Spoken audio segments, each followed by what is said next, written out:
nuk e gjejmë asnjë rast në demokracinë evropiane kur deputeti shërbehet në mënyrë sistematike me gaslot sjellës në sallën e parlamentit, ose kur deputeti sulmon kryeministrin me shpreh që për efekt ka paralizimin momental, dhe pashtu këta deputet thirrën se po shërben me metoda demokratike. Këto sjellje të dhunshme i kanë dënuar gjithë qytetarët e Republikës Kosovës dhe ndërkombëtarët. Ato nuk i ka përkrahur askush përveç një grushti huliganësh të prirur për shkatërrime dhe në shërbim të interesave të atyre që ja dojnë të keqen Kosovës.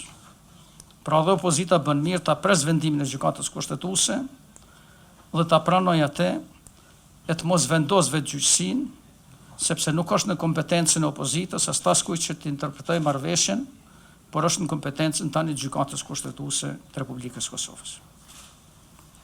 Edhe marrëveshja për shënimin e vijës kufitare me malin e zi e ka rrugëzgjidhjen e vet. Ndërkohë që kemi dëgjuar interpretime të ndryshme rreth kësaj marrëveshje, unë dëshiroj t'ju njoftoj se si kryeminist i Republikës Kosovës kam kërkuar nga Bashkimi Evropian mbështetje për ekspertizë profesionale për procesin e shënimit kufirit me malin e zi.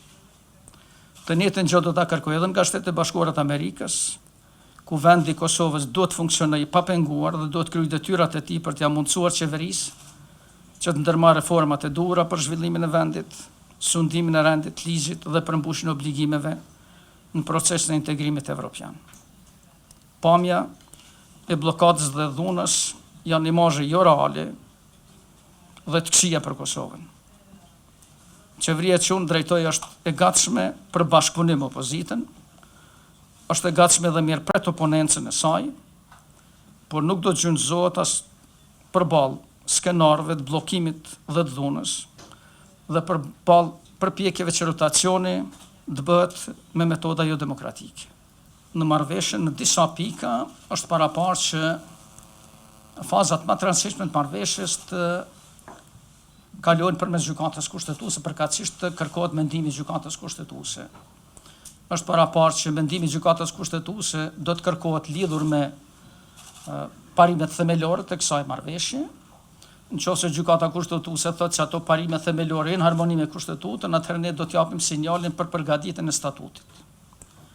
Statuti i cili përgatitet pa u aprovuar do t'i dërgohet prapë gjykatës kushtetuese, që gjykata kushtetuese ta jap mendimin se çdo nden i statutit dhe çdo fjalë e statutit është në harmoni me kushtetutën apo jo. Dhe nëse kjo bëhet, atëherë qeveria do të lëshojë dekret ose vendim lidhur me themelimin e asociacionit. Nëse gjykata kushtetuese thotë se një element i këtyre nuk është në harmoni me kushtetutën, ne nuk do ta zbatojmë atë.